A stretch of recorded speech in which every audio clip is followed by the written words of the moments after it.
শেষ পর্যন্ত ক্যাসিনোই জিতবে। ক্যাসিনোর এই কর্তৃত্ব মেনে নিয়েই টেবিলে বসে জুয়ারিরা। লাভের নেশায় নিয়মিত হারতে থাকে। দিন শেষে ক্যাসিনোই জিতে।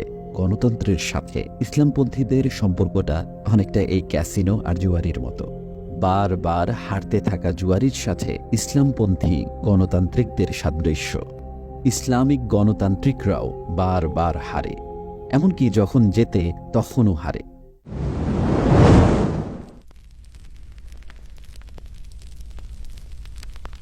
জুয়ারিদের মধ্যে একটা কথা প্রচলিত আছে, দ্য হাউস অলওয়েজ উইন্স।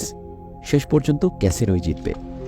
কিন্তু এই প্রচলিত কথা এবং আরও অনেক প্রমাণ থাকা সত্ত্বেও জুয়ারিরা ধরে নেয় যে তারা ক্যাসিনোকে হারাতে পারবে। ক্যাসিনো একটা ব্যবসা, কোনো দাতব্য প্রতিষ্ঠান না।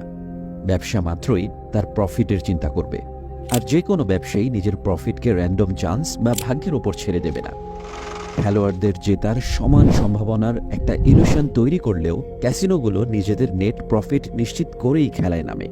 তারা এটা করে বিভিন্নভাবে, যেমন সাইকোলজিক্যাল ম্যানিপুলেশন। ঝলমলে আলো, উষ্ণ উত্তেজক পরিবেশ, সুন্দর নারী, দ্রুত গতির মিউজিক, খেলোয়াড়দের জন্য বিনামূল্যে মদ, যাদের পকেট ভারী তাদের জন্য কমপ্লিমেন্টারি রুম। এই সবই ক্যাসিনোতে ঢোকা একজন মানুষের মধ্যে তারল্য নিয়ে আসে, উত্তেজনা সৃষ্টি করে। একসময় ক্যাসিনোগুলোতে কোনো ঘড়ি আর জানালা থাকত না, যাতে সময় সম্পর্কে ধারণা করা না যায়। ক্যাসিনোর ভেতরে রাত ৩টা আর দুপুর ৩টার মাঝে কোনো তফাৎ নেই। এরকম বিভিন্নভাবে ক্যাসিনো জুয়ারির উপর মনস্তাত্ত্বিক প্রভাব সৃষ্টি করে। দরজা দিয়ে ঢোকা প্রতিটি মানুষকে যত বেশিক্ষণ সম্ভব আটকে রাখার উদ্দেশ্য নিয়েই তৈরি হয় ক্যাসিনোগুলো। তবে শুধু এই মনস্তাত্ত্বিক কৌশলগুলোর ওপরই ক্যাসিনোগুলো নির্ভর করে না। তাদের সবচেয়ে বড় সুবিধা হলো খেলার নিয়মটা তারাই বানায়। এ কারণে প্রতিটি খেলায় পরিসংখ্যানগতভাবেই ক্যাসিনোর একটি সুবিধা বা স্ট্যাটিস্টিক্যাল এজ থাকে। সোজা বাংলায়, জুয়ার প্রতিটি খেলার নিয়মগুলো এমনভাবে বানানো হয় যাতে করে দিন শেষে নিশ্চিত থাকে ক্যাসিনোর নেট প্রফিট। খেলতে হলে আপনাকে এই নিয়মেই খেলতে হবে। ক্যাসিনোর এই কর্তৃত্ব মেনে নিয়েই টেবিলে বসে জুয়ারিরা। এই সব কিছু জানার ও বোঝার পরও অনেক জুয়ারিরা মনে করে ক্যাসিনোকে তারা হারাতে পারবে, আর অতি অল্প কিছু ব্যতিক্রম ছাড়া তারা ভুল প্রমাণিত হয়। লাভের নেশায় নিয়মিত হারতে থাকে। কেউ সর্বশান্ত হয়, তবুও জেদ ধরে খেলা চালিয়ে যায়। জেতার চেয়ে তখন তাদের ঘাড়ে শক্ত হয়ে চেপে বসে খেলার নেশা। অথচ দিন শেষে ক্যাসিনোই জিতে। The house always wins. বর্তমান পশ্চিমা বিশ্বব্যবস্থা শর্তহীনভাবে প্রচার করা ও চাপিয়ে দেয়া ধর্ম গণতন্ত্রের সাথে ইসলামপন্থীদের সম্পর্কটা অনেকটা এই ক্যাসিনো আর জুয়ারির মতো। এক পক্ষ সব নিয়ম তৈরি করে, অন্য পক্ষ মাথা নিচু করে সেটা মেনে নেয়। নিয়ম বানানোর সময়ে সিস্টেমটা এমনভাবে তৈরি করা হয় যাতে করে কিছু নির্দিষ্ট লোক সুবিধা পায়, আর কিছু নির্দিষ্ট লোক পরে বেকায়দায়। তার উপর যে কোনো সময় এক পক্ষ পূর্ণ অধিকার রাখে খেলার যে কোনো নিয়ম বদলে ফেলার। ক্যাসিনোর মতো গণতন্ত্রেও পকেট গরম লোকজনদের কদর বেশি হয়। ইন থিওরি অ্যাটলিস্ট গণ্ডমূর্খ আর সবচেয়ে জ্ঞানী মানুষের পয়সার জেতার সমান সম্ভাবনা থাকে। এরকম অনেক সাদৃশ্যের কথা বলা যায়। জুয়ার দৈবচয়ন আর গণতান্ত্রিক পদ্ধতিতে দৈবচয়নের ভূমিকার মধ্যেও সাদৃশ্য লক্ষ্য না করে পারা যায় না। তবে এই মুহূর্তে আমার কাছে যেটা সবচেয়ে রিমার্কেবল সাদৃশ্য মনে হচ্ছে সেটা হলো বারবার হারতে থাকা জুয়ারির সাথে ইসলামপন্থী গণতান্ত্রিকদের সাদৃশ্য। জুয়ারি জানে যে সে হারবে, তবুও সে খেলা চালিয়ে যায়। সে খেলা চালিয়ে যায় পরাজয়, ঋণ, অপমান, লাঞ্ছনা আর আত্মধিক্কারের পরেও। খেলার নেশা তাকে পেয়ে বসে।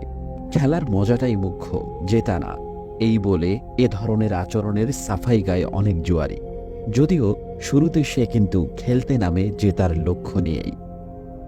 একইভাবে ইসলামিক গণতান্ত্রিকরাও বারবার হারে, এমনকি যখন জেতে তখনও হারে। ৯০-এর দশকে আলজেরিয়ার ইসলামিক স্যালভেশন ফ্রন্ট, তুরস্কের নাজিমুদ্দিন এরবাকান, মিশরের মোরসি, তিউনিশিয়ার নাহদা, এরকম উদাহরণ আছে অনেক। গণতান্ত্রিক ব্যবস্থায় কখনো সখনো অনাকাঙ্ক্ষিত কোনো ফলাফল চলে আসলে ক্যাসিনো জাস্ট খেলার নিয়মটা বদলে ফেলে। এক জায়গায় গণতন্ত্র প্রতিষ্ঠায় বোমা ফেলে, আরেক জায়গায় গণতান্ত্রিকভাবে নির্বাচিত সরকারকে হটাতে টেলিভাইজড ম্যাসাকারে একদিনে হাজার মানুষ মেরে ফেলে। পুরো খেলাই যে ওভাবে সাজানো, দ্য হাউস অলওয়েজ উইন্স। এই পাতানো খেলায় বারবার হেরেও গণতান্ত্রিক ইসলামপন্থীরা গণতন্ত্রের সাফাই গেয়ে যায়, নিজেদের উন্মাদনার পক্ষে নানা ব্যাখ্যা দেন। আর একসময় তারাও খেলার মজাটাই মুখ্য, জেতা না, এর মতো একটা কথা বানিয়ে নেন। ইসলামপন্থী অনেক দল গণতন্ত্রকে প্রথমে গ্রহণ করে একটি কৌশল হিসেবে। তাদের পথ চলা শুরু হয় গণতন্ত্রের মাধ্যমে ক্ষমতায় গিয়ে ইসলামী শরিয়া প্রতিষ্ঠার এক পাইপ ড্রিম দিয়ে। কিন্তু এক পর্যায়ে গিয়ে তাদের আন্দোলনের ফোকাস চলে যায় গণতান্ত্রিক ব্যবস্থাকে টিকিয়ে রাখার দিকে, গণতন্ত্রের মূলনীতি মানার দিকে, গণতন্ত্রের প্রয়োজনে নিজেদের বদলাতে। এবং যারা গণতন্ত্রকে প্রত্যাখ্যান করে তাদের না মানুষ বানানোর পশ্চিমা প্রকল্পের অগ্রপথিক হবার দিকে। টুল বা উপকরণ হিসেবে গণতন্ত্রকে ব্যবহার করার কথা বলা শুরু করলেও একসময় তারা নিজেরাই স্থূল হাতে ব্যবহৃত হয়ে বলির পাঠা হয়ে যায়।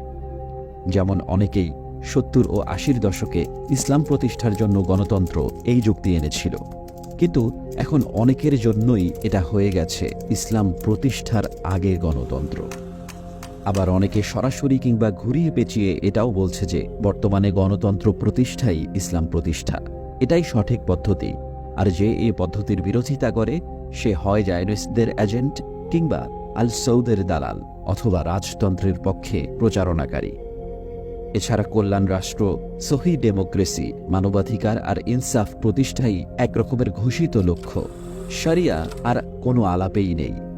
যদি কালে ভদ্রে কখনো শরিয়ার কথা উচ্চারিতও হয় তখন মনে হয় এমনটা না হলেই বোধহয় ভালো হতো, কারণ শরিয়াকে পশ্চিমা বা সেকুলার মনের কাছে উপাদেয় করে তোলার জন্য এমন সব আলাপ করা হয় যাকে আসলে বিকৃতি বললেও কম বলা হবে।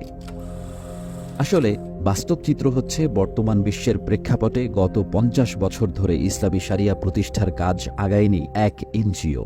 কিন্তু গণতান্ত্রিক পদ্ধতি গ্রহণ করে নেয়া ইসলামপন্থীরা নিজ আদর্শ থেকে ছিটকে চলে গেছেন সহস্র মাইল দূরে। আবেগের উদার স্রোতে মহিমান্বিত করা হচ্ছে প্রজন্মের পর প্রজন্মের ভুলকে। পারজুয়ারির মতোই ইসলামী গণতান্ত্রিকরা প্রতি পরাজয়ের সাথে আরও বেশি টাকার বাজি ধরে, নামে আরও হাই স্টেকসের খেলায়, আর নিজেকে প্রবোধ দেয় আর একবার মাত্র এক দানে জিতলেই তুলে নেওয়া যাবে লাভে আসলে সব টাকা। তাদের কাছে কৌশল পরিণত হয়েছে উদ্দেশ্যে, জাদু ফিরে গেছে জাদুঘরের দিকে। সত্যি বলতে একটা ম্যাকাভিলিয়ান লেভেলে ইসলামপন্থীদের পোষ বানানোর ক্ষেত্রে পশ্চিমাদের এই মুন্সিয়ানার প্রশংসা না করার কোনো উপায় নেই। বনের বাঘকে তারা নিজেদের গার্ড ডগ বানিয়ে ছেড়েছে। ইসলামী রাজনীতির সাথে জড়িত একজন আরব নেতার কথা থেকে পুরো ব্যাপারটা সামড আপ হয়। ভেড়া সাজিয়ে আমরা তাদের নেকড়েদের জগতে পাঠাই, আর সাবার হওয়া কঙ্কাল হয়ে তারা আমাদের কাছে ফিরে আসে।